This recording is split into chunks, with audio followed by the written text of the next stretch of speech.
Although the number of women entering medicine continues to increase, women are still vastly underrepresented in leadership positions at medical schools and hospitals. For female trainees, experiences with gender bias can begin early, and they may have long-term implications for the women themselves and for the medical field as a whole. I'm Stephen Morrissey, managing editor of the New England Journal of Medicine, and I'm talking with Loren Rabinowitz, a resident physician at New York Presbyterian Columbia University Medical Center. Dr. Rabinowitz has written a perspective article about addressing gender bias in medicine. Dr. Rabinowitz, in your article, you tell the story of being passed over by a patient's wife in favor of your more junior male colleague, whom she took to be the doctor. How often do you and your female colleagues face that kind of situation when you're mistaken for a more junior physician or for a nurse, for example? I think it's a pretty common occurrence in any hospital situation, and would be quick to add that it's very frequently anything but a doctor. So, for example, being confused for a dietitian or even for a high school volunteer. I think it's a pretty ubiquitous experience for most women who are starting out in medical school or early training. And then, who has the responsibility to call out those misconceptions? Does it usually fall on the female physicians and the trainees to clarify their roles?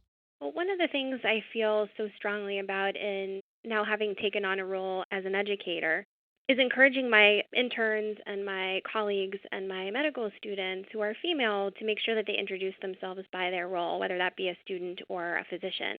I think it can feel a little bit more uncomfortable to correct a misperception. For example, when a patient assumes that you're not the doctor.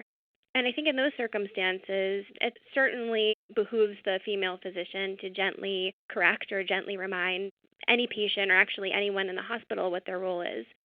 I think roles are incredibly important in a hospital setting, especially in an emergency situation. For example, I think many of us have had the experience of being in the middle of a code situation where everyone in a room will look up at the tallest male in the room and say, "Doc, what do we do?" And sometimes that person is, in fact, the person who has the answers, but oftentimes it's someone else. And so being very clear about your job and about what you're able to offer in terms of taking care of patients and also interacting with colleagues is incredibly important. And I think it falls on both a female physician, but also on our male colleagues, too. In another perspective article, Rotenstein and Jenna write that negative gender-based experiences, such as those, begin early in training. Did you experience or see discrimination or bias in medical school? How far back do you think the problem starts? I think my answer to that is perhaps a generational one. I was very lucky to grow up in a family where both of my parents are physicians. My father is a cardiologist, my mother is a psychiatrist, and in my mom's medical school class in 1972, there were only 3 women. And now we actually make up a majority of the students matriculating into medical school. That's a huge shift. And I think that the message for the 3 of us, I'm one of 3 girls, all 3 of us in medicine, was certainly to grow up to be any kind of doctor you want, or any kind of professional you want, or anything you want. And that's certainly something that I experienced growing up, and I never felt like I was limited in any way in terms of what I was able to offer the world just because I was a girl. It's also clear that women are much less likely than men to be full professors or department chairs. How does that lack of representation affect young women in medicine? Where do you look for a role model, and who do you go to for advice about your career? I think that's a paradigm that is certainly shifting, and I think organizations such as the AAMC have generated educational materials in order to try to promote more diversity in the upper echelons of academic medicine. Again, I was lucky enough to have a phenomenal female role model of a doctor and a scientist and a woman in academic medicine built into my own family. But for many female physicians, that's not necessarily the case.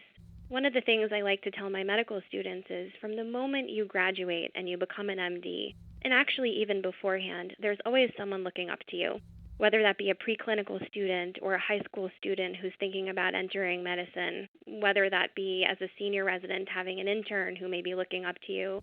And you always have an opportunity to reach out to those people to talk about and share your experiences, which I think are quite unique to females entering medicine, whether that be in 1972 like my mom or even in 2018 as I have experienced.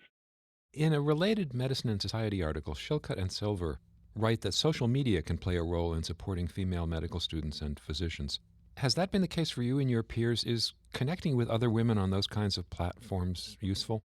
I think social media is a wonderful tool to connect people with one another, whether that be women in medicine. There's a hashtag women in medicine. There are many prominent female physicians and scientists who are very active on platforms such as Twitter.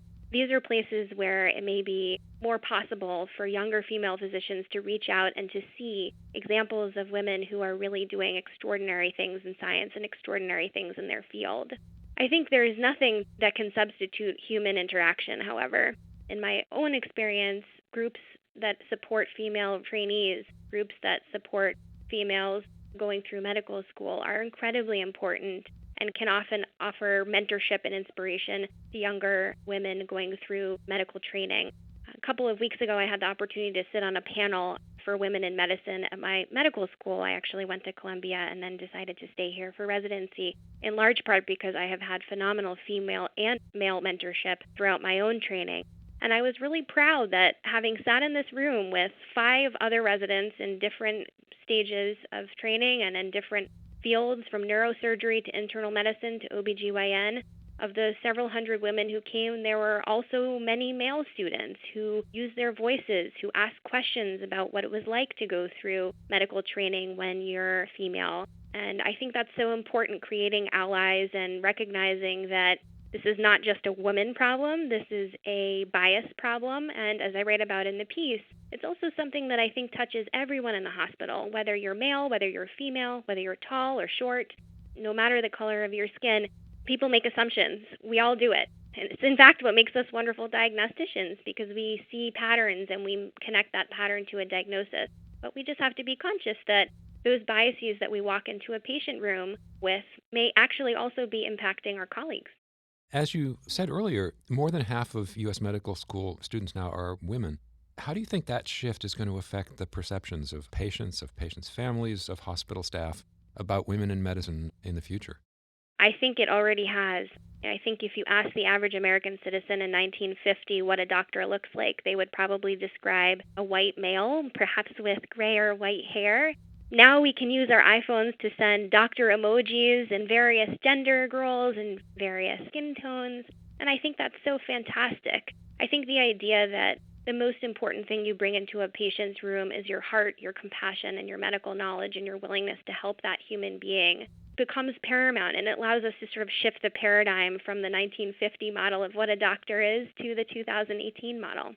Finally, what advice would you give other young women in medicine? How can they make their role in patient care clear, and what's the best way to correct a misperception? I'm not sure I have the answer to that. As I write about in the piece, I myself had a really hard time, especially because many of our patients or our patients' families are not having their best day whenever we interact with them. They're admitted to a hospital, their loved one is admitted to a hospital, and it can be very uncomfortable to have those sort of conversations in the context of someone who may be undergoing tremendous stress themselves. But that having been said, I think there is a way to address your own role on the team with kindness and with compassion. And I think that, again, it's incumbent on all of us to correct those errors, not just a female colleague, but perhaps a male colleague who might be able to step in and say, this is Dr. Rabinowitz, or, for example, having the opportunity to correct another misperception by a patient or a patient's family that you may have a different role that is not what you actually do for the patient. Ultimately, when people understand what it is that you do and how you can help, it's better for patients, it's better for patient care, and that's really why we're all here. Thank you, Dr. Rabinowitz.